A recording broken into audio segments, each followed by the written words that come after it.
Ladies and gentlemen, welcome back to another edition of Kusanagi Stream.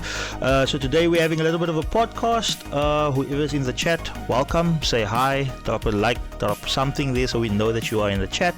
And before we get started, I would just like to say thank you to Indiri, who's followed the channel over the last 4 days while we were offline.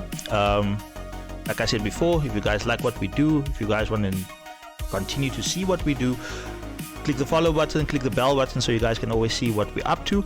And then now, Path of One, what's up, dude? Thanks for joining us.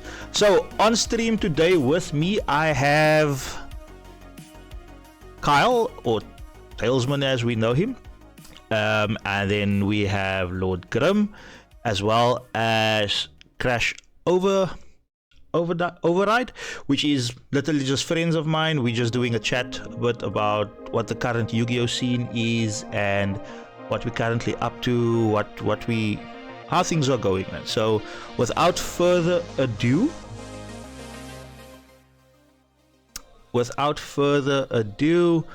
let me bring them onto the stream. Okay, so here they are. So guys, you're currently live on stream. So yeah, I'm gonna hand it over to Kyle. Kyle, that's all yours.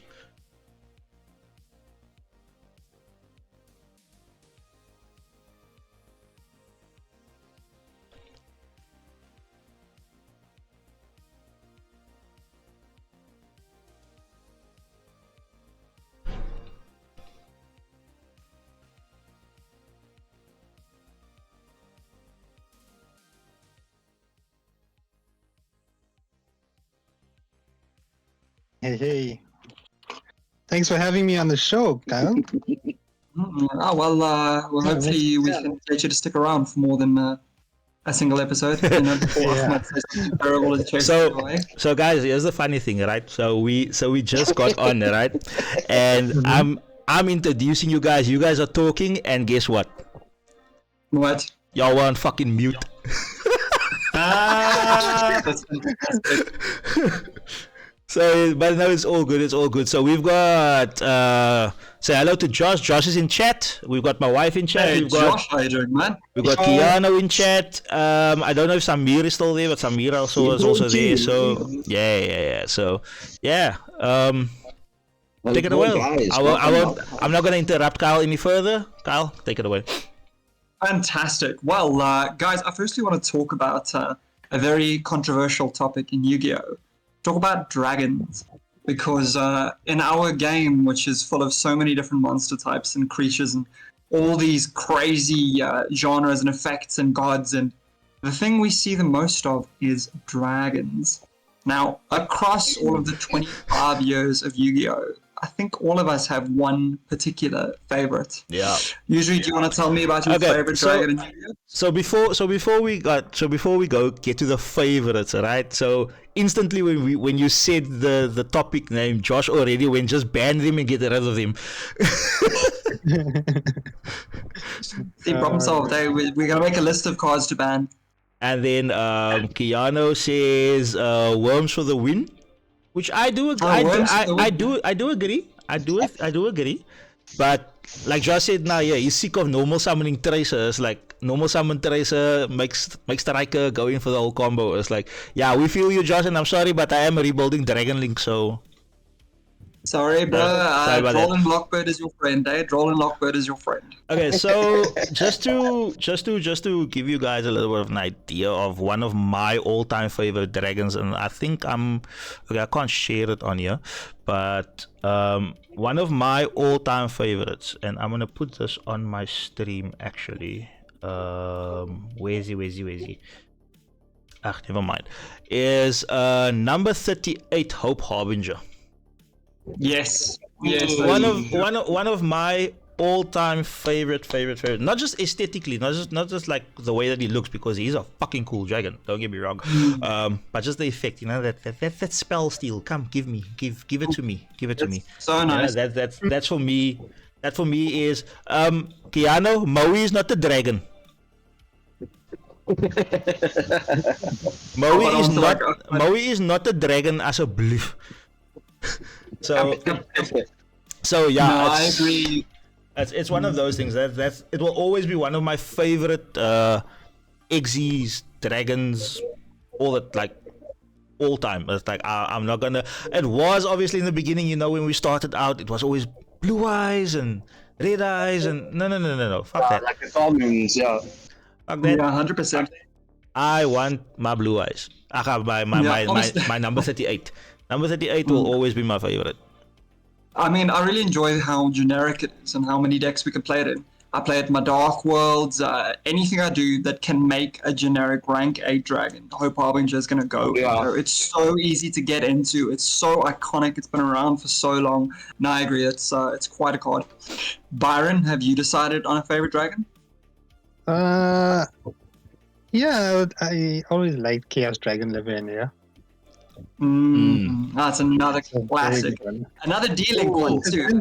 Yeah, but it's generic. It also works with quite a lot of decks. Anything with dark and light, and the effect is very good.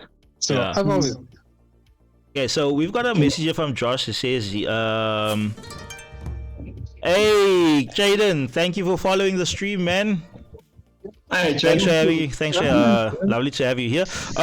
And then Josh says he actually thinks, if I can get the scroll to work properly, he actually thinks that the Photon Monster Negate guy is better in current because so many decks are one card starters, one card combo type of thing. So you just force them to actually have extenders, or if they don't, then they lose. It's which I agree with. I do agree with. Yes. Oh, that is actually a strong choice. And then also he goes on and says, yeah, but Hope Harbinger is more like a supportive card. I do agree. It's not really a defensive card. It's not really like an offensive style. Yeah, 100%. So, it's never going to be the first monster you make. You'll always go into it later. Yeah. Of course. If I have to, I'll do the whole Glubion thing and then just bring it out from there. Yeah. Back to what Byron says, I must admit, I've loved Lavinia forever. Even back when, I'm sure some of your older players will remember Light Sworn days. Even in Light Sworn, we loved Lavinia, playing against Necros. Thing is, anybody, if your deck can make the card and it's not bricky, you fucking run Lavinia. It's an excellent. I love the versatility. It's got all these different effects. Light, dark. It feels very in line with the original Chaos cards. It's so cool. Yeah. Ahmed, have you decided on your favorite dragon? To be honest, yes, I have. So for a long time, when I started coming back into Yu-Gi-Oh, my first deck was a rocket deck, the full-on rocket revolve deck. So as I started playing it, I really fell in love with Quad Barrel Dragon. So obviously, Quad Barrel, later on, I discovered that it's actually really, really good in dealing and can combo. But I mean, for a very long time, I was a big fan of Quad Barrel, and I still am. I'll still splash it into anything I can find. And then my first ever competitive deck, so to say, was dealing. So, and a lot of people tell me, take out Quad Barrel, I'm like, you're not touching my Quad Barrel Dragon. I'll make it work. Yeah. And I made it work. Ask history, I made Quad Barrel Dragon work. And later on, people also started realizing how good Quad Barrel Dragon is. So I'm really glad that it actually got some representation on the world stage as well. So yeah. So we've got another comment here from Josh saying that Levy is literally the reason why you would play dealing, because that's also the reason why it makes it so powerful. Is because that pop 2 on turn 3 just makes it so good. Yeah. It determines the whole game there. It makes it so good, and from there, if you want to use it for something else, just use it for something else. But it is insane how powerful that card is. So if you don't stop it there, it's like a dragon version of Guardian Chimera, you might say. Except for we don't draw the card, we just pop, which is cool because it can't be ashed. So that's nice. Yeah, 100%. Yeah, 100%. I also like the fact that Ahmed's chosen quad barrel, because I think any player who spent more than 5 minutes in this game will have encountered D-Link, to some kind of a capacity. And honestly, quad barrel and the barrels in general are iconic. You know, you follow barrel dragon to what? Borrowed Riot, borrowed Savage, and then eventually to barrel End. Yeah. And I think it's really great as a representative of one of the strongest representatives of dragons in all of Yu-Gi-Oh! Yeah. Yeah, I can agree with that. How's it, Jared? I've got a message from Chaden. This side is on chat, cooldown. But he would like to talk about the dragon in Age of Overlord. That's a super. It's a new dragon. I don't really know the card. Do any of you guys know the card? No. Which one? Let me see if I can find out quick.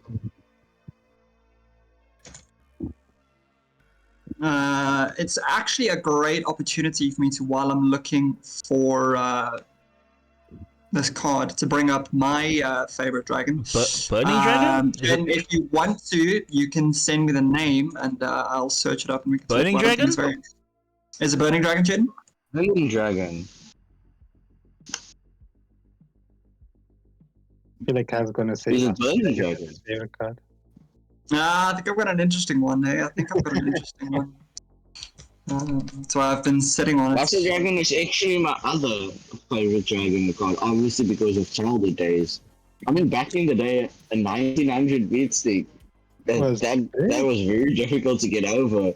So, like, on your playground Yu-Gi-Oh days, if you bring out Master Dragon, it looks so cool compared to everybody else's. And just the fact that it's so strong and you're just beating over everything unless you're beating over a man-eater bug or something. But just on the playground days, it has significant sentimental value to just... And then later on, we got Blaster Dragon 2, I think number 2 came along as well. Yeah. So it was just really, really nice. Like, you were the coolest kid on the block. Besides so many like Blue Eyes and Dark Magician. Yeah. You're the coolest kid on the block if you could just have summon a dragon so strong without everything. Like, remember the moment you summoned strong cards without everything, you were cool. You know? My favorite. So it was really, really nice. And I might be about to get some really old players. Like, I know Yuzuri's been around. No, Jared, not Burstials. No, Jared, not Burstials. No, listen, we like Simon. We like to sleep at night. We don't want to make enemies. My favorite dragon of all time, and this is across 25 years of playing Yu-Gi-Oh, is Chaos Emperor Dragon, Envoy of the Game. There we go. Yeah. The reason we have a ban list. Yeah. Ooh, Was it? Yeah, that was mention. that one was released in Invasion of Chaos originally, eh? Yeah. Old piece. That's Old right. Yeah, so old card. I It's mean, not that strong was. enough to actually change the game. It The is. rules Yeah. of the game. Yeah, literally changed the face of Yu-Gi-Oh! I mean, it's so bad that's the errata. Honestly, I'm very anti the errata. I think they should have left it banned. I think they should have left it broken. I think they should have left it insane. I would have much preferred it to have stayed dead forever than to be free. That is another topic to speak about. Do you guys agree with Konami errata in cards and bringing it off the ban list, or should it just stay banned? I think it's a case-by-case thing. I think for some cards, the errata helps. For example, look at Ancient Fairy Dragon, which was banned forever because coaching a field spell was so broken. But they gave it a bit of an errata, and now it's bounced back and it's playable. It's like, look at Red Eyes Darkness Metal Dragon. We were talking about D-Link. Remember back in the day, Red Eyes Darkness Metal Dragon was not once per turn. Yeah. That was a nuts. But some erratas I think are useless. I think definitely. Leave Emperor Dragon banned. What else? Goyo Guardian, they should have left it. Old Ice Barriers, they should have left it. So Josh says AFD is still broken, even with or without the errata, it's still broken. Thank you, Josh. I agree with Josh there. I agree. It's still broken. And it's actually surprising that a lot of people don't play it still today. Well, it's mostly it's mostly in Synchron decks. It's not really in anything else. It's mostly Synchron decks. Yeah, to talk about its effect, for those who maybe don't know it, it's got the classic Chaos archetype summoning condition, where you have to banish a light and a dark from the graveyard, the same as all the Blackluster soldiers, the same as Liviania. And then when this card is summoned, you can activate its effect to send all other cards on the field and in both players' hands to the graveyard and inflict 300 points of damage to the opponent for each. This is crazy all by itself, but when you were running the Yatalok, summon Yatagarasu, and suddenly your opponent can't play. How crazy is this sort? Hey, you forget the Kashtara zone lock, forget branded with the gimmick puppet lock, forget the calamity lock, Yata lock. You can't even draw cards. It's so vibrant today with Yata coming off the ground and stuff for so long. It's so vibrant. Don't bring up the fucking Yatta lock. Otherwise, this brew is gonna go play it at the next locals. So if Ahmed tops the Yatta lock, I want to respect put on my name. All right. Yes, I will come on next podcast. Yeah, and personally put the respect on the name. So whoever called Burning Dragon was indeed right. That is the Dragon Chain. That was Josh. There you go. Thank you, Josh. Yeah, good call. Why wouldn't it be? Burning Dragon. Yeah, I'm gonna read it out. Yu-Gi-Oh! Encyclopedia. Yeah, it was not on my radar, but okay. So Fire type Dragon, obviously. If your opponent controls 2 or more monsters and this card's in your hand, you can special summon this card. If it's normal or special, discard 1 spell, destroy all spell and traps on the field. So it's got a floating harpies effect. Yeah. Which I think is pretty insane. Going second, special the thing, nuke your opponent's board, back row. Yeah, of Labyrinth course. dies. Craptrix dies. Let's see. That's excellent. Look at I can hear Byron get excited. Yeah, and Byron, think about this: Magnemite Search Burning Dragon. Oh. I like it. Yo. You're cooking on a podcast. Yeah, right. Anyone have a copy of Burning Dragon for me?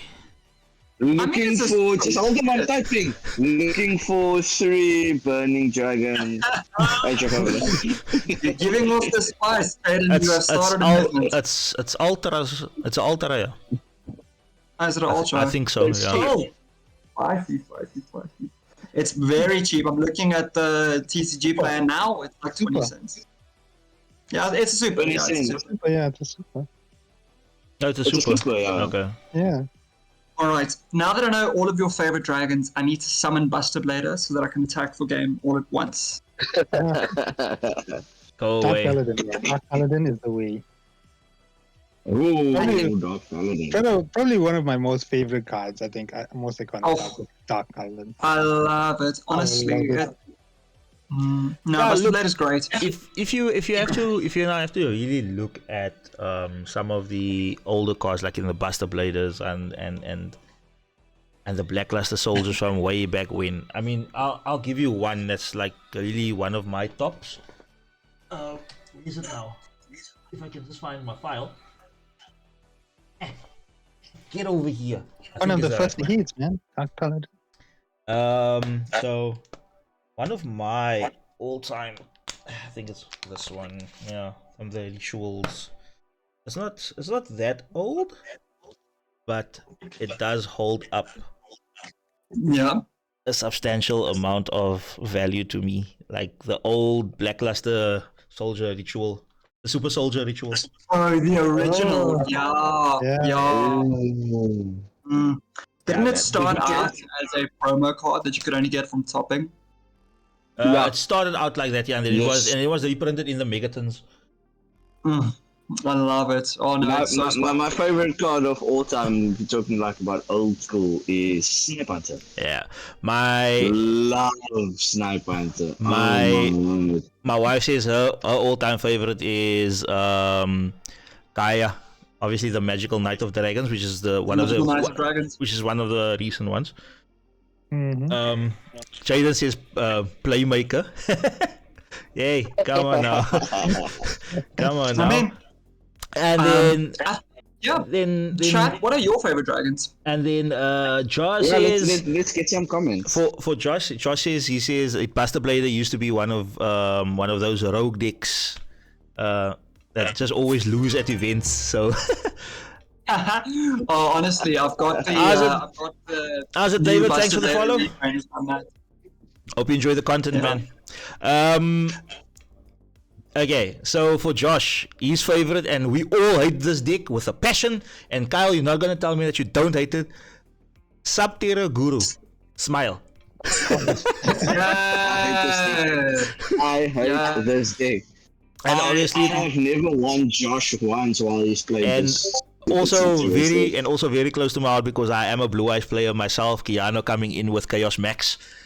It's Honestly, Okay. yeah, honestly, my friend Tom's also watching this side, and he says to me, "I'm gonna stop bad mouthing the Bastilles." But I know I would be remiss if I didn't mention the original Blue Eyes White Dragon. Yeah. The most iconic Yu-Gi-Oh card. Yeah. No. Look, the thing is, there's so many of them that you're afraid to leave some of them out because there's always a Dragon fan that's gonna go, but you missed this one, and no, we can't include all of them. Could Sorry. literally sit there for like 4 hours and talk So about if you guys have a favorite one, maybe just jot it down in the comments. And Yeah, just pop we it can down in the always come comments. back to just keep it going. We'll come back to We it. can as milk well. dragons for content for 20 years. Pretty much. But now let's move on. Okay, so if we look at Horus, which is just released, which has actually been a lot more controversial than I think was intended. I've heard things across the board about how it's the most nuts sub-archetype ever released. I've heard people, mainly Josh, saying that it's trash. I've seen, it's really a debatable card type. What it really brings to mind is the fact that Yu-Gi-Oh! Was originally based on Egypt. Yeah. We watched the original series with Yugi and the Pharaoh Atem, and the connections to the ancient times with the pyramids and all the symbology. And do you guys think that Yu-Gi-Oh! Should show more ties to Egypt, or do you think that as time's passed and we've entered all these different metas with all this crazy dimension stuff and space, or should we be more focused on our roots of these crazy Egyptian? Okay, my honest opinion on this, because when Yu-Gi-Oh! Started, it started there, right? So we had obviously when it came out, not even the Egyptian god cards because they came a bit later, and then after that first movie was released, then we got Theni and the Great Sphinx, Sphinx Thalia, Andro Sphinx, the Egyptian god cards, and all of that, and then all of a sudden we heard about they were stone tablets and all of that was summoned out of the blue from nowhere kind of thing. So I think they're slowly going back to that, but just obviously making it better, like incorporating like the more modern aspect of what Yu-Gi-Oh! Is today, and then just bringing back all the older. Look what they did with the Ishizu cards. Like it was all of them were named Medora, Agido, all of that. They just put a little suffix at the back of it, and now it's the Oracle of something, or change them from a normal monster into a shuffler, or into a complete retrain. It was it's the same with this Magician of Faith as well. Now recently they brought out Magician of Faithfulness. Like I didn't really like it. Me neither. It just looks nice. Okay, but it's just one of those things. Okay, just before we continue, we've got Jaden coming in with his favorite dragon is 10,000 Dragon. Jared coming in with Grangwig Null, or as we know it, Guacamole Dragon. Guacamole Dragon, let's go. Yeah. Honestly, this podcast is going to get derailed because we're really at heart just 4 branded players. Let's talk about Formula Valdez. And then Samir, Galaxy Ice Photon Dragon. Galaxy Ice Photon Dragon for Samir. Yep. I'm surprised we haven't had any Victory Dragons, because Victory Dragon's a really spicy contender. Hey? Yeah. It is true. But before we go off topic, I think just to conclude on what I'm saying, I think literally what they're doing is they're taking all the older stuff and they're literally just retraining it for the modern day Yu-Gi-Oh! Personally, to get back onto the Horus point as well, personally, where I started look, I was paying attention to what happened at YCS, right? And I've seen a lot of people include the horror cards in either Rescue Ace or Tier or somewhere. But the one that stood out for me, the most, and I'm probably being biased because I'm a Dragon Link player, but was Kalen.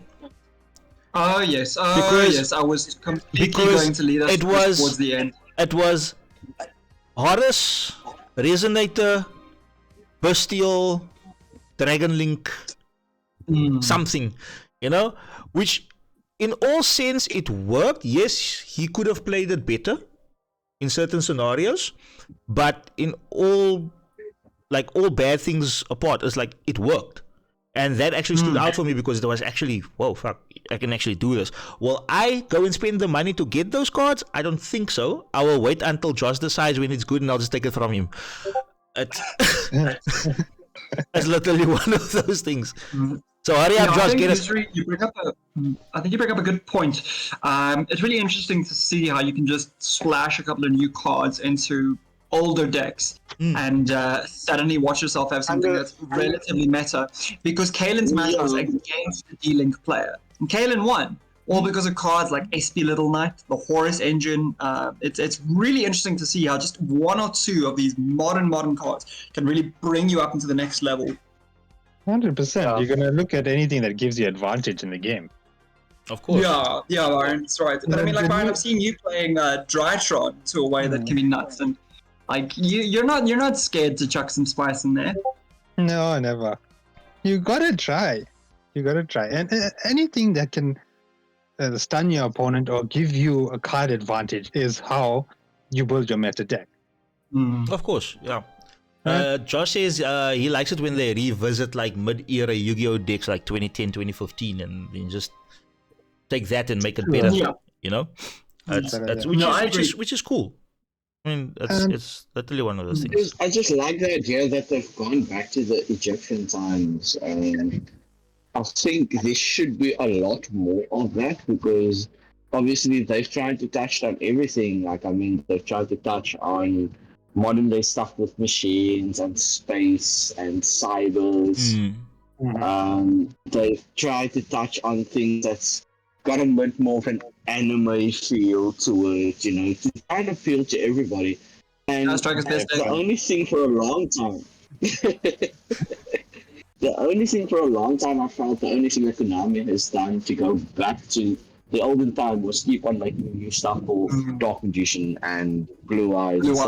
And I always had the question of where is more Egyptian-like feel, because I mean, me as a kid, that was one of the very first things that attracted me to Yu-Gi-Oh! Was the fact that it had this whole Egyptian pharaoh theme, which is very interesting, especially when you're a kid.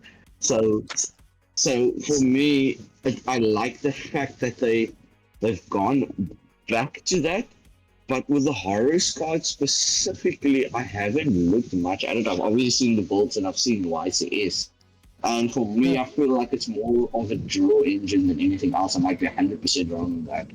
But I always ask the question, what does it give you at the end of the day when you specifically looking at events like YCS? Like, I mean, we've seen it before, but like, I mean, is it, you raise another question now to where it's like, is it the card just generally good, or do you actually need some skill?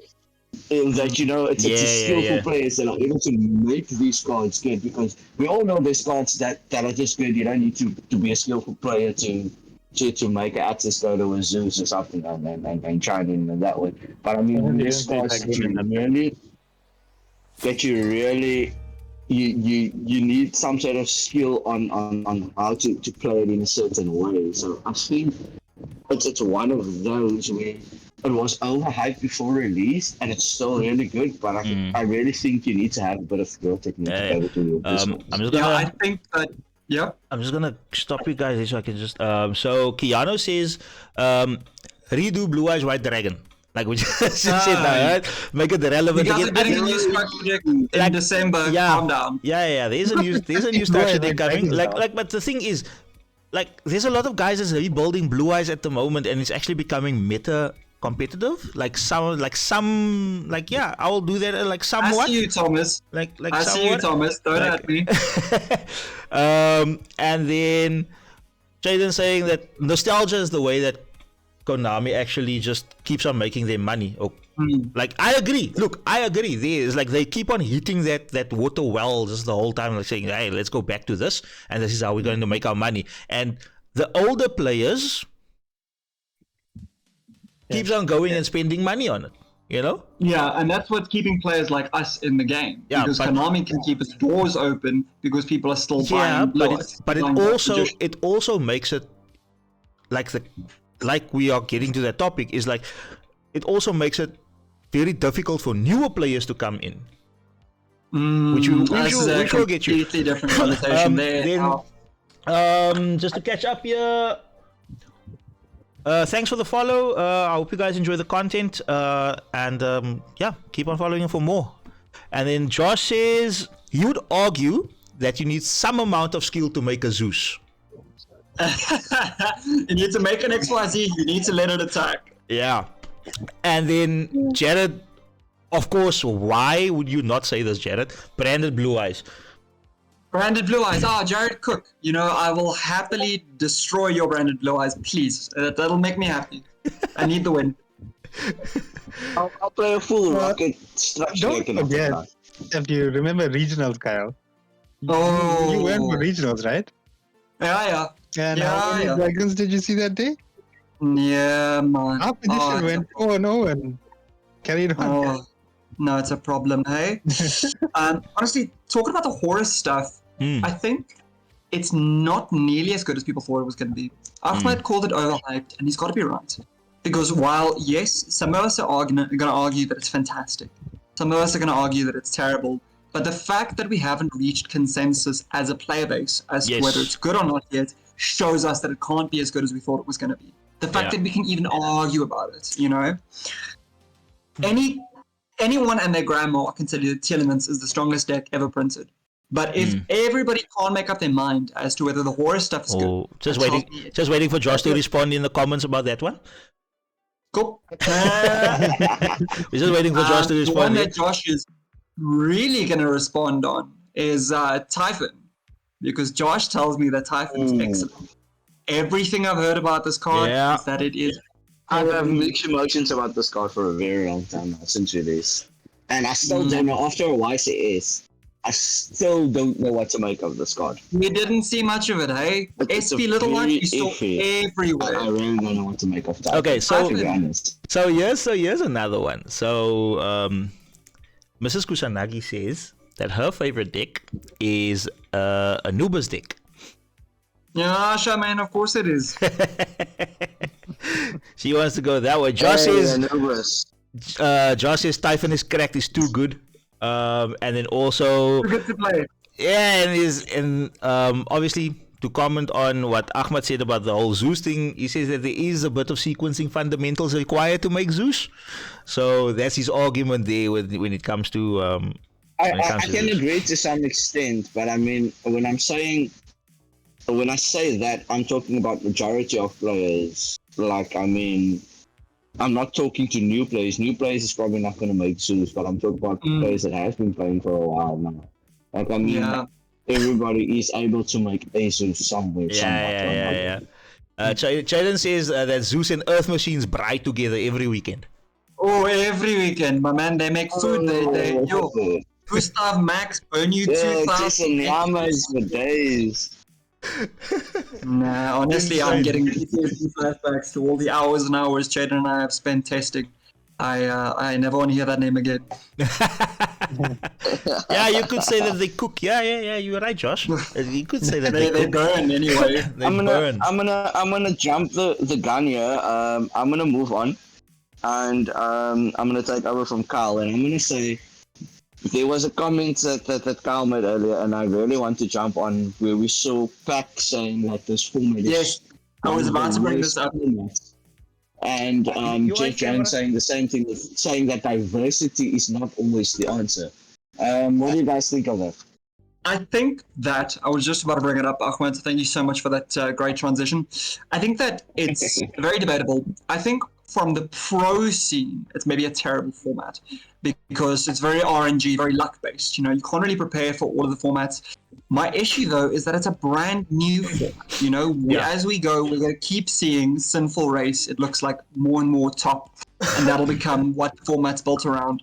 But honestly, it's too soon for us to call it the worst format ever. I mean, we've seen this amazing new Exodia deck that maybe didn't top, but he did well, right? The classic player. Yo, Jeff, my guy. I wanted him to make top 32. I wanted him to make top 32 as well. Yeah. But you want to tell me this is the worst format you've ever seen, and we as players got to enjoy that excellent new Exodia strategy, which would never have seen play under a tier 0 a death grip like Tier Elements back in the day. Yeah, I think the format can't be that bad. From a casual player perspective, even a mid-tier player perspective, I think the format is brilliant. I think for the top players, it's maybe terrible. So Josh probably hates the format. Okay, no. To counter that, I'm actually going to counter you there. Josh says I like a format where I can go second and win consistently. Right? Yeah. Age of Overlord gave everything a better inboard, and it sort of just made that not a reality. So there is some truth to it, but for me personally, because I don't play at that level, like pro level or topping every big event or whatever. So for me, I don't feel it yet. I don't feel it yet. I think it's too soon to actually tell. Haven't time to test everything. Yeah. We've already seen. I kind of understand.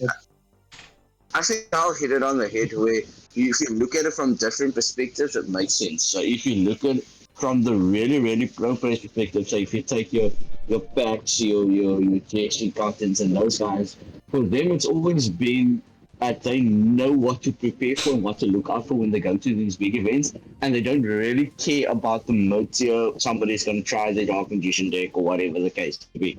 Because they know what they need to prep for and they know what they need to go for to get to top 4, to get to top 8, to get to the finals, and what to interact with. But if you take them now and you're looking at the format that's diverse, it may be helping the general Yu-Gi-Oh community, meaning inviting new players. It's great for the mid-tier, for the casual, but for the pro players, and ultimately, what do they prep for? Yeah, that's a very good point, Ahmad, in fact, and I think leads me to two key points I stumbled on while we were talking earlier. Our game intrinsically has a problem. We all, as players, know about it, and we've all known about it for a while. It's very, very hard to get new players into Yu-Gi-Oh! It is very intimidating. I have experienced this myself, trying to get my girlfriend into this game, and she's been against it for the longest time, has finally been willing because, it's something that I'm so passionate about. And those of us who are Yu-Gi-Oh! Players will never really quit. Our retention is really good. But in terms of growth, the only way we're going to grow the game is if we have more rogue strategies that are able to compete. I don't know. What do you think, guys? Yeah, so just before we continue, we've got a comment back from Josh saying, he says, I like the decks. I mean, pre-Age of Overlord, post-Dune was so goated, but like Unchained, Race, etc., is so hard to go second into right now just because of SP. Yeah, 100%. SP is a problem all by itself. Fantastically strong card, power creeps, everything. That's a big problem, and I mean, it's going to be a problem for a lot of people. And then Jaden says, rogue players keeps locals alive, which is true. Yeah, he's right. We need we do need that non-meta players and the meta players to actually just make it work, which I do agree with. This is why we have our I don't want to mention this Brown stream because I don't want to give him clout. But we've got our biggest non-meta rogue player at our locals that keeps on complaining about everything, but yet he still comes to play. He still comes to play, exactly. You see, so there's so many of them. Like we had the argument from two players that was new. They played for like a couple of weeks. They both played meta relevant decks, which was the strongest decks at the time, being Marinces and Branded, right? They left. No, Keanu, not Walter. They left Yu-Gi-Oh! To go play Magic using the argument that Yu-Gi-Oh! Was too expensive. I mean, there's something to be said for that. It's a difficult take because yes, the game is expensive. Magic is a lot more expensive. You telling me Yes, that but while you Magic is more you friendly telling to proxies. you telling me that while you are standing with a 6,000 rand booster box in your hand, mind you, out of that booster box you can actually build a couple of decks. Yeah, but if I want to go to a competitive Magic the Gathering tournaments, they're a lot more friendly to me using proxies. If I try to show up at the next regionals with proxies, they're gonna throw me out of my hut. Yeah, but that's fine. That's fair. I think fair. I would enjoy it if we were allowed the OCG treatment, where we got cards in all the different rarities, the way we're getting with the rarity collection. Yeah. Because I think that it would still cater towards the collectors and the shiny players like Matthew, because they'd be able to get these really exclusive rarities. But then your average everyday player can enter the market, start buying things. And then eventually as time passes, rarity bumping. I mean, that is why I like what the OCG has done, is because the market caters to every single tier of player, so to speak. Like every financial tier, so to speak. Like you get your cheapies, and then you get your middle class, and then you get your I only want secret rares, and then you get your Matthews. And then you get your Matthews right at the top. No, you're dead right. You see, so The thing is, right now there's a paywall between most decks. yeah. What we should have is we have the tins, which reprints most of the meta stuff from the year, right? Yeah. But Guardian if we Chimera is had crying. 100%. But if we had a rarity collection in that sort of sense, where you have every card from common to super to ultimate and all of that, you'd have the ability, it doesn't matter what your budget is, to play the game. Yeah. Yeah, 100%. And then even if you start out with something not great, built with commons, as long as you can score a couple of wins, eventually you're going to buy something better. And yes, you'll probably still have the best decks, will still be somewhat paywalled, but at least the average player can start on that process. Because as a new player who's just learned normal summon Alistair, and I think this is the craziest, most competitive strategy, if I have to try and play into an Unchained board, I'm going to walk right back out of it. You know, there's no way I'm going to stick around and spend thousands and thousands in order to... of course. 100%. Okay, then we got Josh saying that Yu-Gi-Oh is expensive to get into, which is that's good. It really is. It is.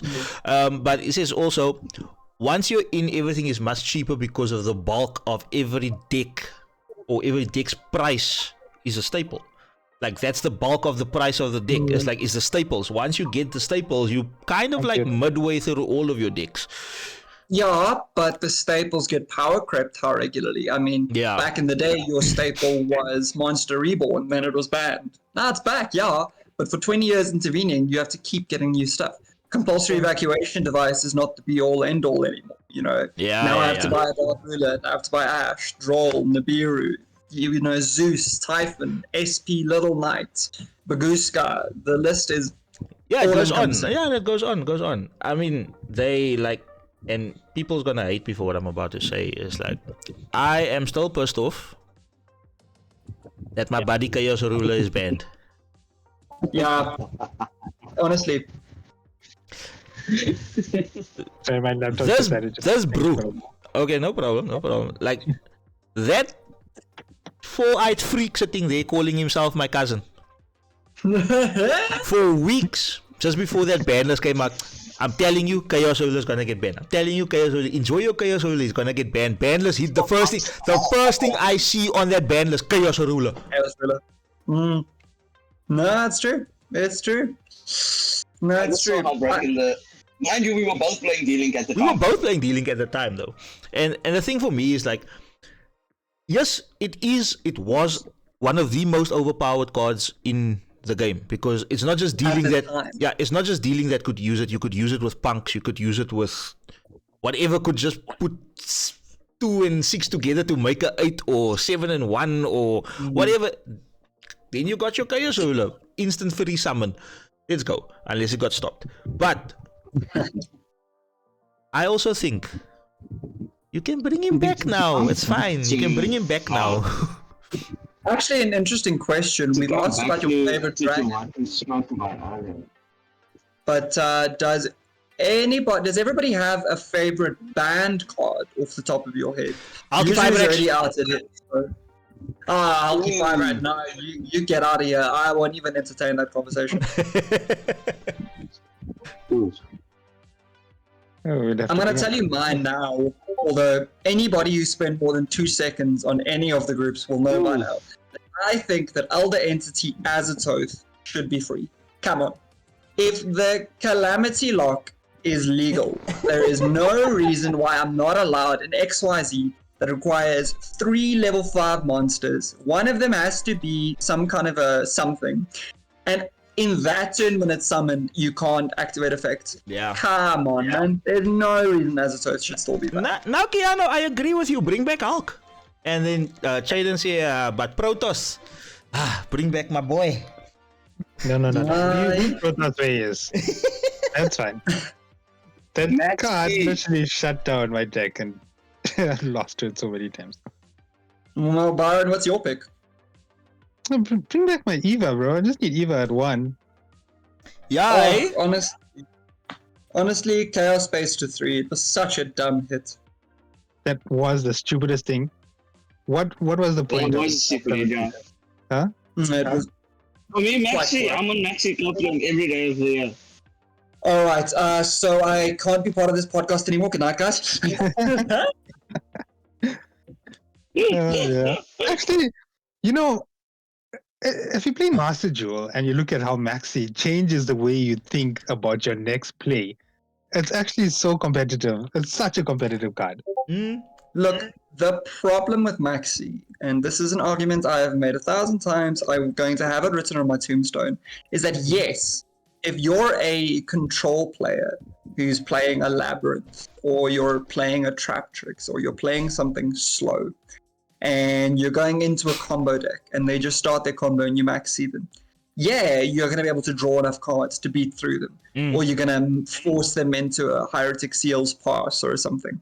But the problem is, I'm now a control player. I'm playing Traptrix, and I already have to go second into a D-Link player, right? Hypothetically. Yeah. Okay?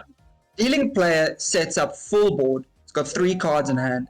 I start my turn. I normal Momeo sink into Sarah. He hits me with Maxi.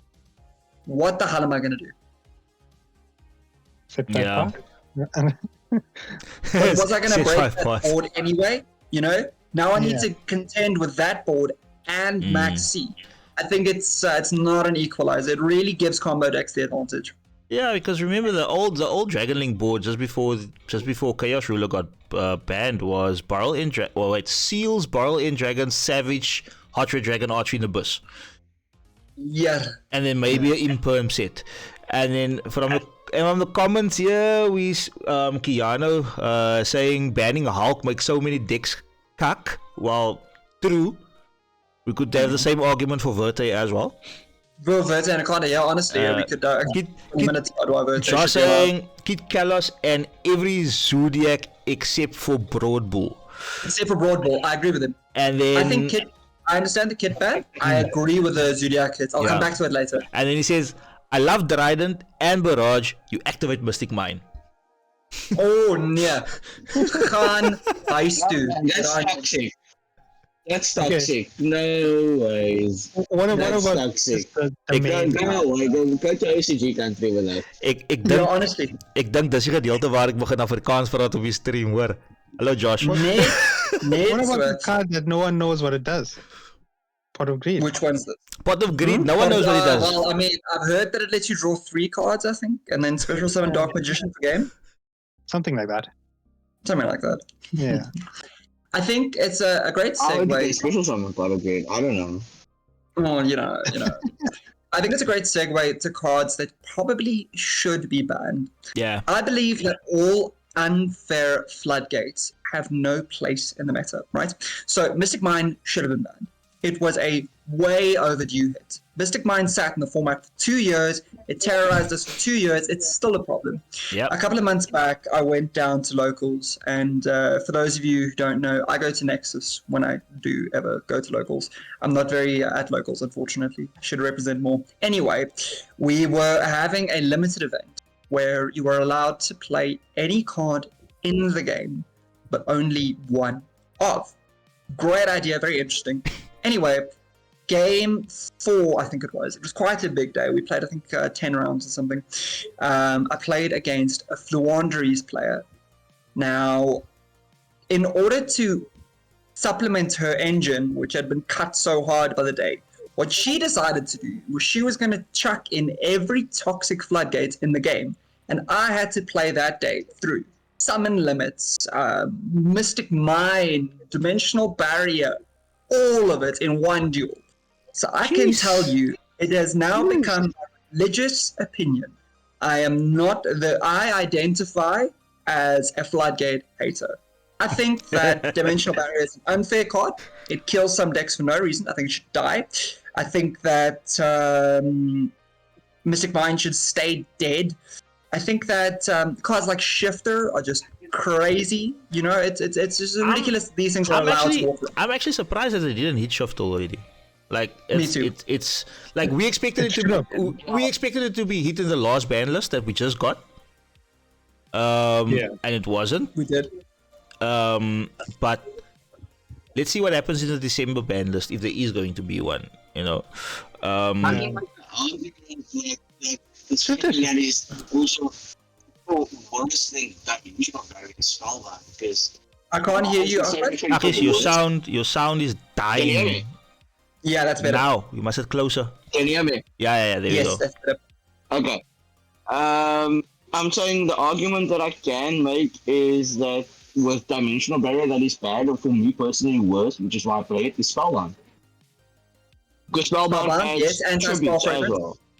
Yeah, but then there's also, but we can also make the same argument for Jared's favorite card here, Tikaboo. Tikaboo. Yes, Tikaboo is another one. Rivalry of Warlords, the Gozen Lock.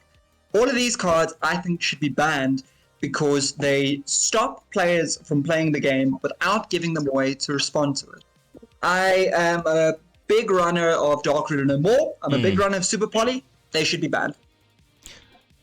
Don't leave my Super Poly alone. No, I love Super Poly. I run Super Poly. We shouldn't be allowed Super Poly.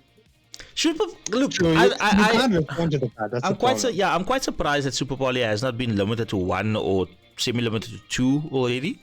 Because the thing is, Super Poly should be banned. Always. Because it's one of those. It's one of those cards. Always, for a long time. It's one of those cards where someone activated Super Poly. You can't do jack. You can't respond to it. People used to think that, okay, cool, when someone plays Dark Ruler No More, you can't respond to it. You can.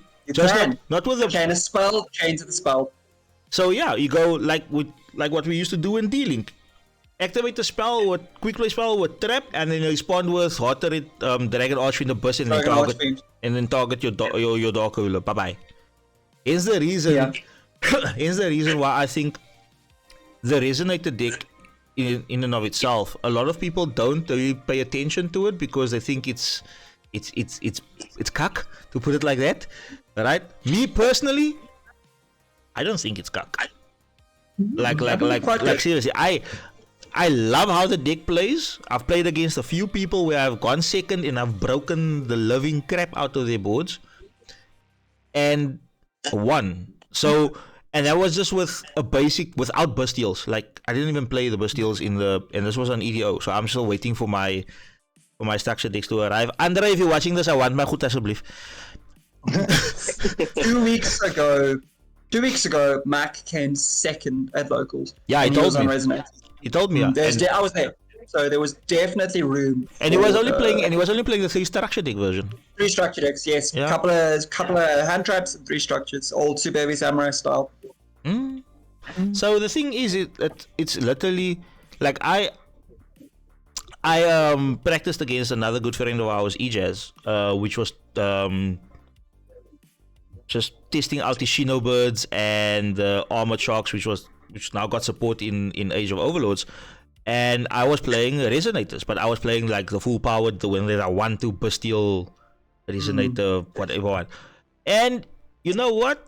Yes, his decks a lot of the time has a lot of interruption, but I was still able to break both of those decks with a structure deck that people think is not that good, because not a lot of people are playing at other. Because now look at the big events, you don't see it. I think that as Josh would tell us, it's a great rogue option. Yeah, so maybe yeah. it's not going to top, but I think at your locals, your regionals, I think it would be excellent. Look, honest. I What do you agree. think, I agree. It's not the. I agree. It's not the best deck in the world. It's not very. But then again, it But also. it's far from that. It's far from bad, and it's also pilot dependent. That's my personal opinion. It's also pilot dependent, right? If you're if it's like picking up the most expensive deck in the world and you can't pilot it.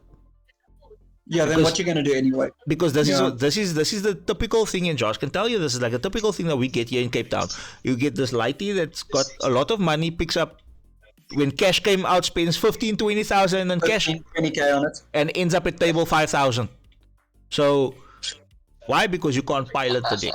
Because a lot of a lot of newer to mid-tier players go, I've watched this YouTuber go and put this deck together, so the deck must be strong and I will just win if I put this deck together. It doesn't work that way. What about you? You literally make 80% of your deck success. Right? This is true. I know that Josh is working on. Sorry, I quit. You need to be closer to that mic, outside. Can you hear me now? Yeah.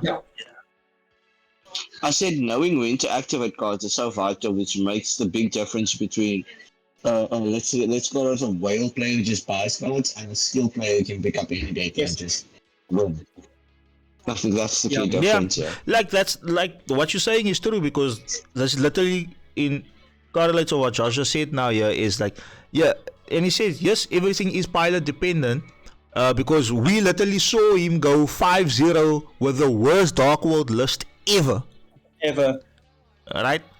But as he also says, is you always want to be playing the deck that's gonna give you the best win rate, which I agree with. You want to play something that will give you the best win rate, but if you're a shitty pilot, then the best deck is not gonna give you jack shit.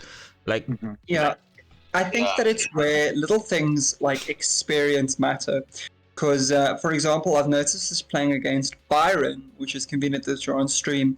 You've been playing the game for a very long while now, hey, Byron? Yes, I'm old. Yeah. But not in a bad way.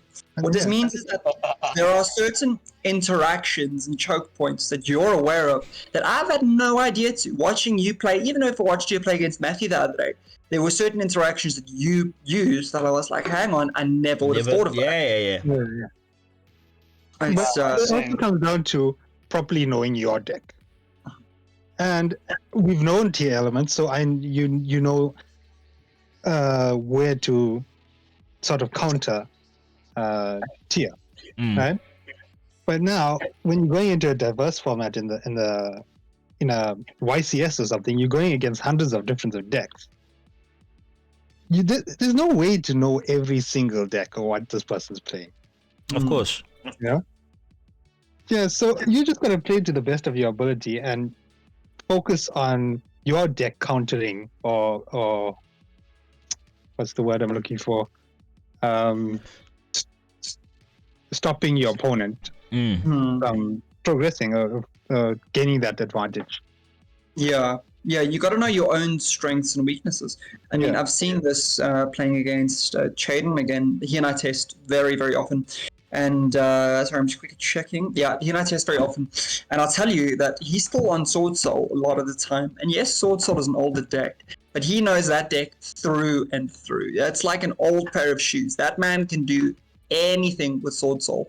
And so while maybe playing something that's conventionally more powerful than Sword Soul, that's newer and more, I won't know a lot of the ins and outs of the decks that I'm piloting, and a good pilot who knows his deck better will oftentimes pick up the win. yes, there are stronger decks, but you're gonna pilot what you know better. So it's a real conversation to be said for what you should play in any given format. Yeah. I think it's a good time to talk about the power creep of the game, because Magic the Gathering has been around for 30 years now. And I played a game of Magic the Gathering against a friend of mine 2 weeks ago, and the game plays the same way it did 25 years ago. Something that Josh and I were talking about recently is you pick up Pokemon and you read the rules and you go top a Pokemon event. You pick up Hearthstone, you read the rules, 15 minutes later, you can be a competent Hearthstone player. But 10, 15 years ago, you could learn the rules of Yu-Gi-Oh! In an afternoon and be a competent Yu-Gi-Oh! Player. Today, I have been trying to teach some players to play this game for 2 months now. They're still struggling. The game grows increasingly complex, and cards grow increasingly more powerful at a rate that we can't comprehend. Yeah. I mean, SP Little Light came out in this last set, and watch what it's done to everything else. Yeah. Pretty much, eh?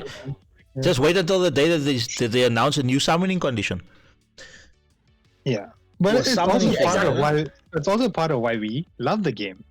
Because of the strategy and the ever-changing meta that happens. Like. You're never playing the same.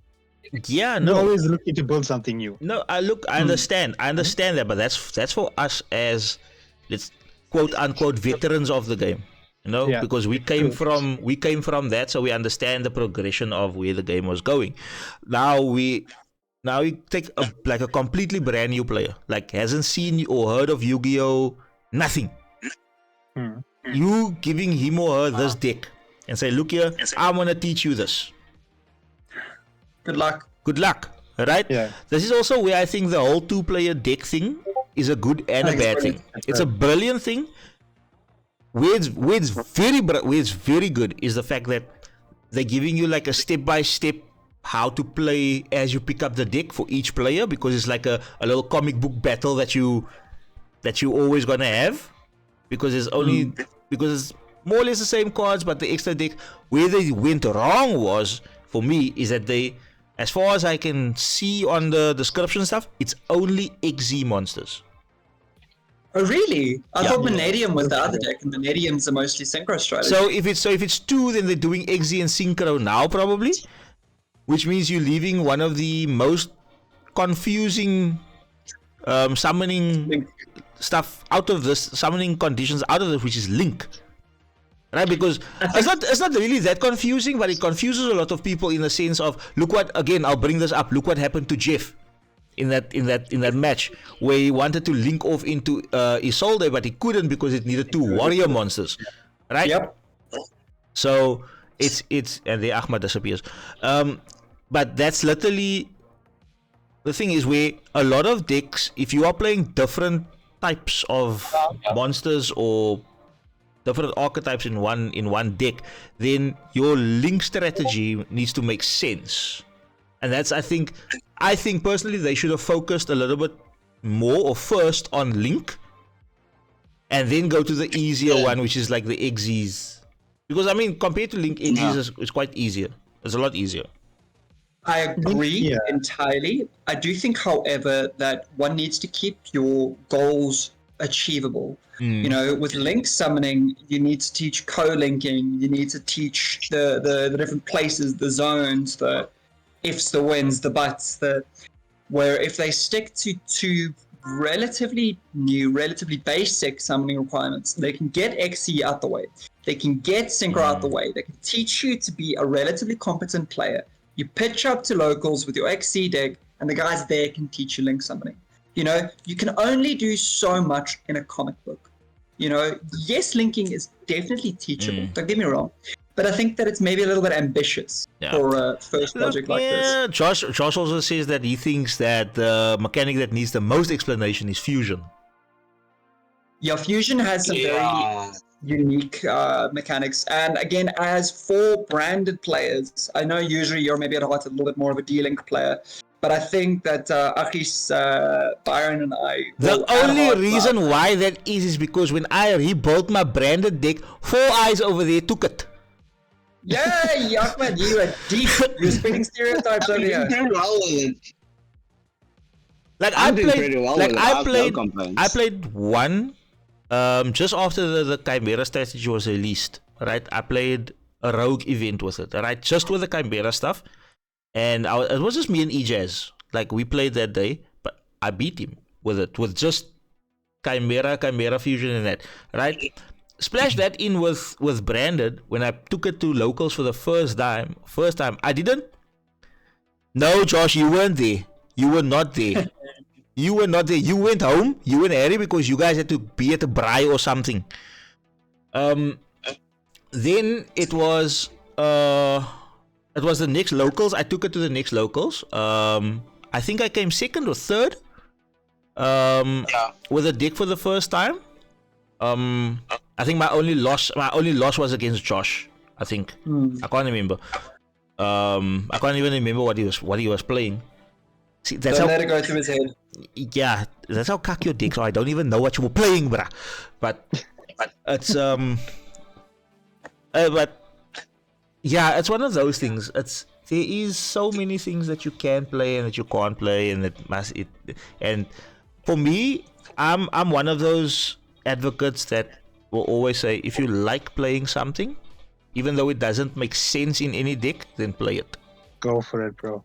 Go for it, man. Yeah, exactly. Honestly, if this is not some kind of a regionals or a YCQ or a YCS or a states or a, have fun. Do the thing that's going to make you happy. At the end of the day, this is a hobby. There's not one of us here. There's not one of us here that is doing this professionally. Even Pac, who's arguably the best player in the world next to Jesse Cotton, does this as a side gig. Hey! Don't mention the cotton. Don't mention the cotton because the raccoon is gonna get quiet here. Like, yeah, he beats him. I'm gonna message Jesse. Jesse must come into this chat and cry. Okay, so yeah, we have access to Jesse, aka Matthew. So this is true. Keanu says he agrees with Josh because when he was playing Ninja. Right, so when I went on Ninja, I destroyed a bunch of cash players. Also, people didn't know face down cards can be fused, which is a thing. And then Chaden says, honestly, what might just break the game is if Konami decides to bring out a new summoning mechanic, for example, a green card and a green border, a monster that needs 4 synchros and 3 fusions. Man's making this call it summoning mechanic. Call it evolution summoning. Wow, that's pretty cool though. Imagine if you synchro climb, link climbed into another tier. How cool would that be? But isn't that how you make Dark Fluid? I think so. Yes, and that's how you make a lot of these things. Firewall Dragon Dark Fluid says you need 1 XZ, 1 Link, 1 Synchro, and I think 1 Fusion. Yeah, but it's cock, so I'm not gonna bother. Now I'm gonna spend 20 minutes building board to end with this one shitty monster here, man. I think that's I can't remember. I stand corrected. But Yeah, I think that's also the cover card of Age of Overlords. It's the same thing, doesn't it? I think so. The new Odd Eyes card. Supreme King. Is it an Odd Eyes card? The new one. Supreme King something. Yeah, The something new like one that. that's on the cover of Age of Overlord. It also has some weird summoning mechanic like that, like 1 synchro, 1 Xyz, 1 fusion, something weird like that. Let me just quickly do my homework. Oh, this is okay. So I stand corrected on the summoning conditions of Firewall Dragon, but the thing is, for its effect, you need in your graveyard a ritual monster, a fusion monster, synchro monster, and an Xe monster. Oh yes. To use one of the effects. So you need to summon all of those in order just to use that, like that effect, like placing counters and stuff. So it's, why would I go through all that trouble? What I'm hearing is you must do it in Dogmatica because you're using a DS serve and Maximus. You dump one of each. What if you have? If I'm not It's mistaken, just dump cards from the extra deck to the graveyard. Yeah, it's an interesting ruling, the whole fusion thing, which really has always left me with 1,000 questions because you cannot XYZ summon with a face down monster. Yeah. Because the game checks at the start of the stage what the requirements of the monster are. You cannot synchro summon with a face down monster because the game decides at the start of the performing of the summoning whether the requirements are met. Same You cannot with link with a face down monster for the same reason. But some China over there in his basement decided that they only check whether the fusion requirements are right when the thing has left the field. Wie het die keuse gemaak and what can I do to kick him in the face? Like, I'm happy with it as a branded player, but now how the hell must I explain this ruling to people? Men think I'm cheating. Yeah. No, it is true. It is true. It's the same with. I think it's the same with it. Can't you tribute over face downs for rituals as well? Because I have not played Necros in too long to know my ritual mechanics. You can, because the game also checks afterwards. I believe you, because you have to send monsters to the graveyard whose levels meet. So you can only check in the graveyard. Yeah.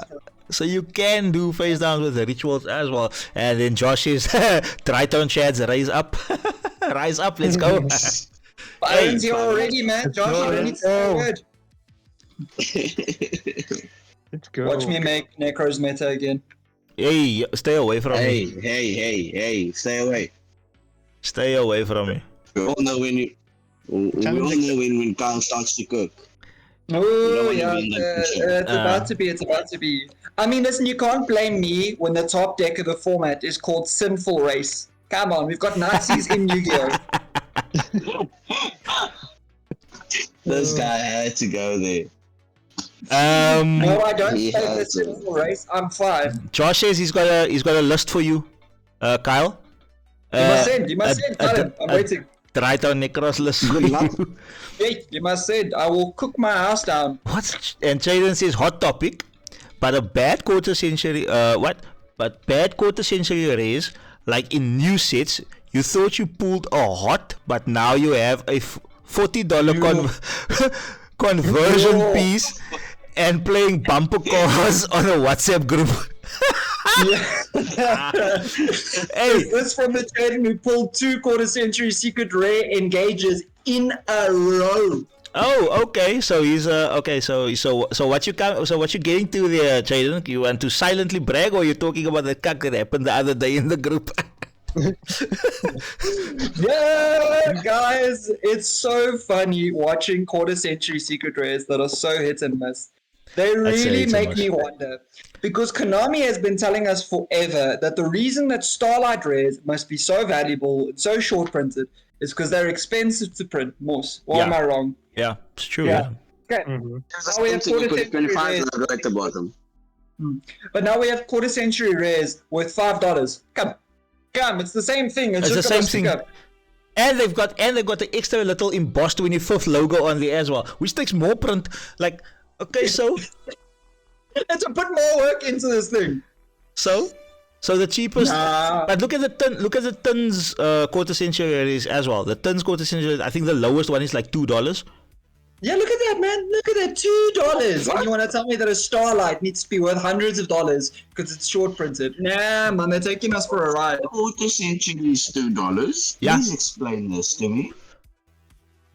Yeah, go look at it quickly. I think it's a synchro card that's like $2. Yeah, so Ahmed, you know, with the tins, you were guaranteed a quarter century rare. They were all iconic classic cards. I think it was a brilliant idea, by the way. I think this last tin was a smashing success. Although I would have liked to see Guardian come out, but it's fine. Same. I think it was a great set, though. I think that it was an excellent idea to reprint all of the most iconic chase cards of the last 20 years as quarter century rares. I think it's great. I think, however, that again it goes to show that a lot of what Konami's been telling us about this has been completely untrue, because if they can print enough quarter century rares to put them in these tins without it setting them back, And as Chaden says, leave you out here at the Mudden because you thought you'd paid off your car's mortgage, and instead now you're about to be chasing mines around with a quarter century. Yeah. They Exactly. can't that chase. I mean, Matthew's SP Little Knight is worth what? $240 now. Something ridiculous. What did he sell us recently?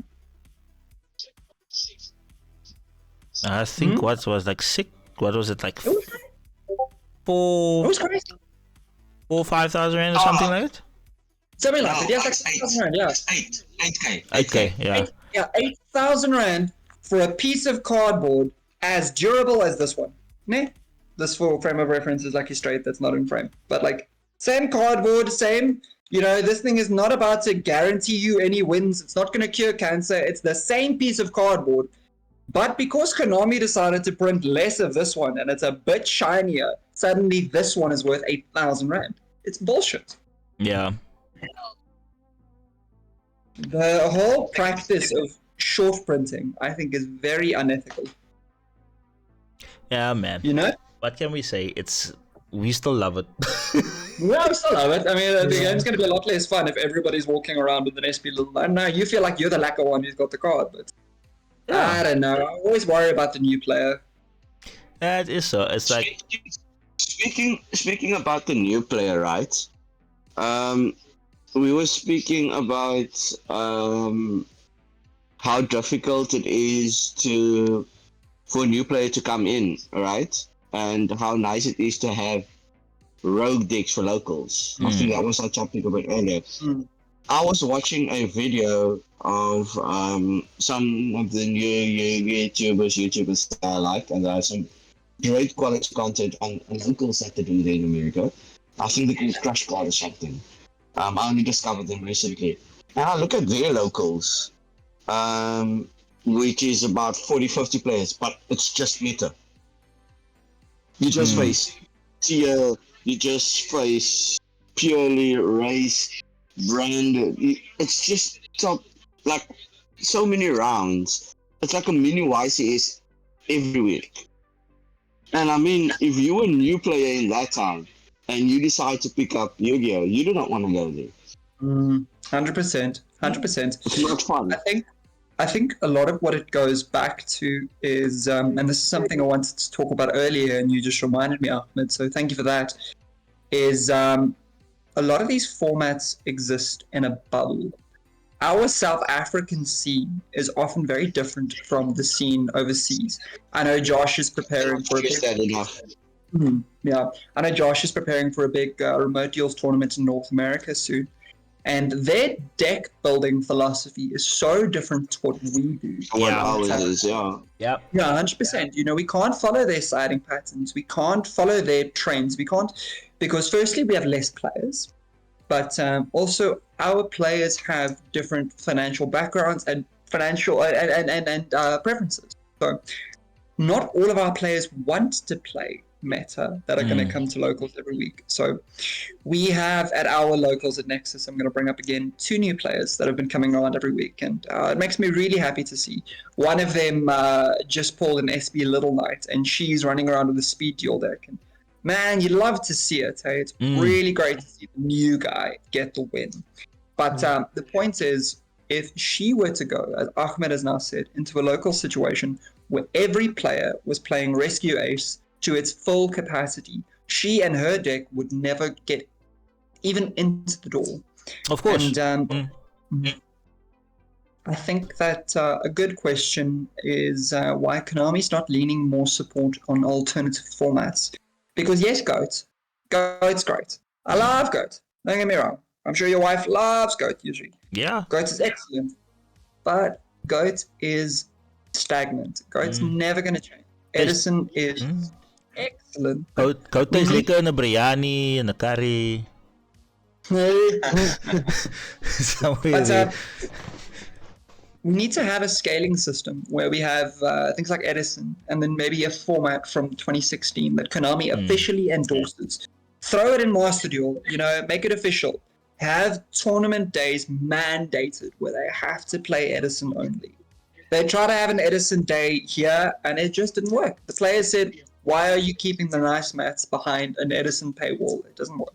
Yeah. So in order to support new players, we need mandatory events, I think, anyway, where the skill level is going to be naturally lower so that we can help them, ease into the game. Yep. We just have a couple of comments here. We say, well, Josh says, the thing is, you play against meta all day, but there's maybe one person there that actually knows what their cards do, which is true.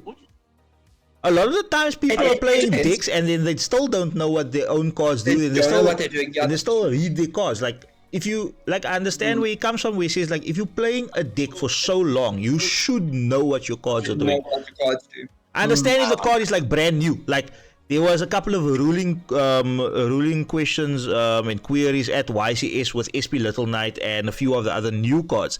So I understand the fact that if the card is still new, right? Everyone was just hopping. Everyone just heard banish and then, okay, cool, we're playing it. So it's one of those. So there was a couple of hit and miss situations with SP Little Knight at YCS. But I do agree with, if you are playing a deck for so long, right, then you should know what your cards do, right? And then Jaden says, still be reading Branded Fusion, man. And then Jaden says, dueling skills is one thing, but knowing what and how to side is what separates the sheep from the wolves. Yes. And then yes, it's true. And then Josh also says the bar is so low in NA that there's no mid players there, just bad and world competitors. So there's no in between. There's no in between.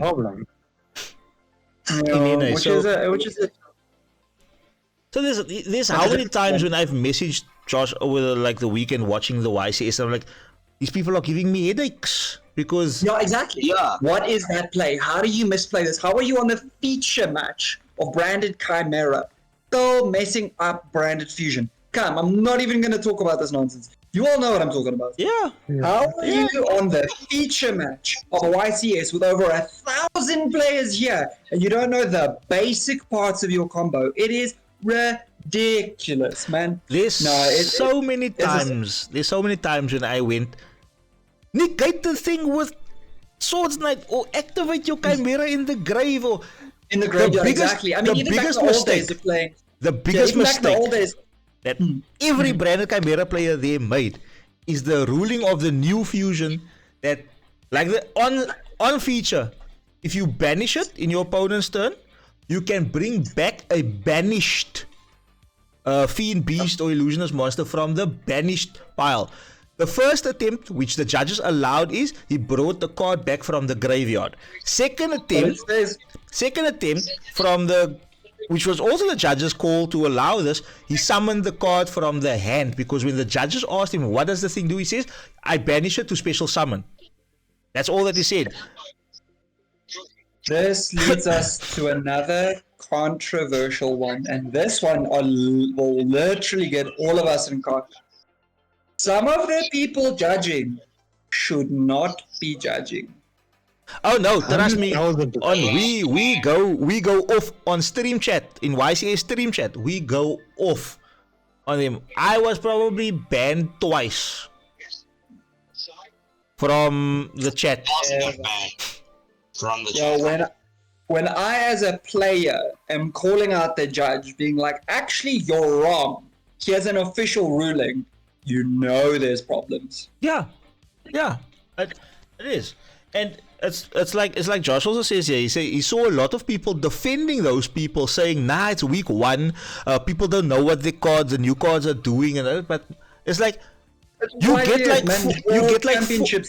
literally you get 4 months in advance, like he says, you get 4 months in advance to test the cards, because the moment these cards are announced, it's available on Edo, it's available on Nexus, it's available on whatever platform you want, so you can go test it. So you can't tell me that you don't know that by banishing this card, I can only summon a card from the banish pile. You're just telling no to the judge, and then afterwards the judge wants to come, oh, but this, what you were doing was wrong. And it's like, dude, the game state is already been progressed to game 3. It's an irretrievable game stage. I think this is a really great lead-in to a very controversial topic.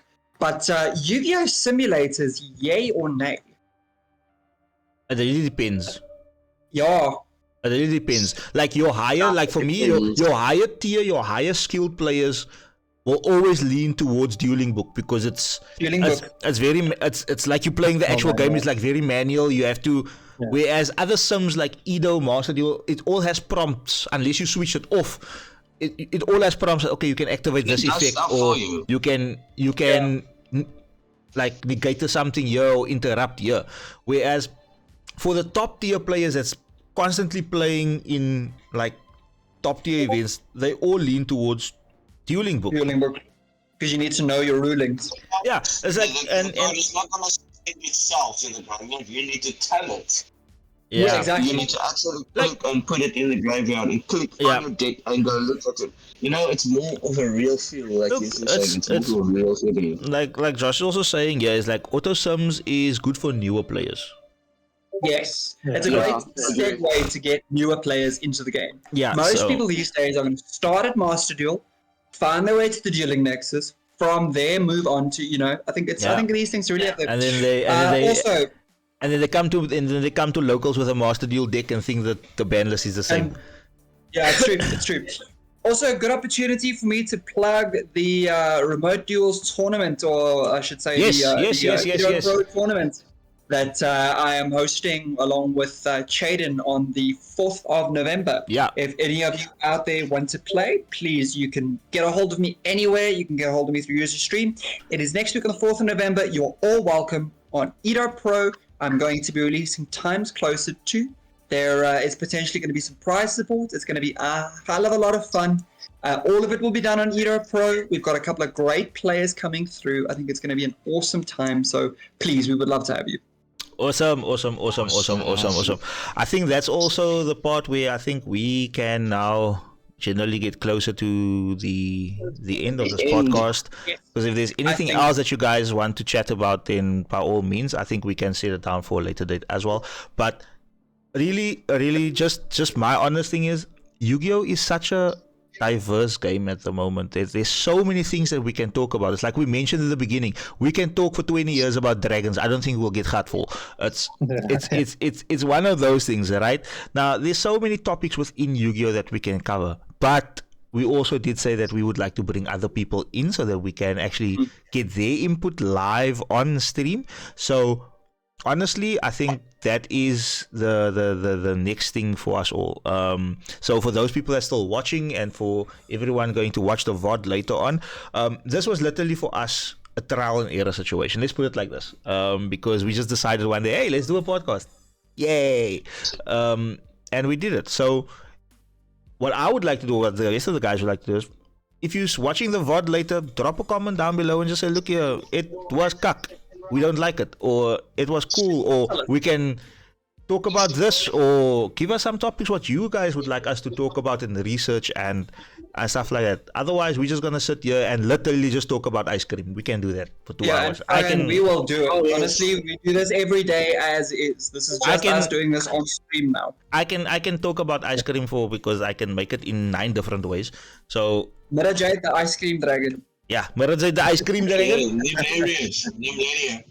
So yeah. I think that's that will more or less almost conclude our. Yeah. So before I wrap up, if you have topped the locals, or you think you know more than us, or you think you want to tune us cock, let us know, and it'll give you the opportunity to come on stream and air your dirty laundry. We promise we'll only make fun of you a lot, but I think it'll be a lovely experience.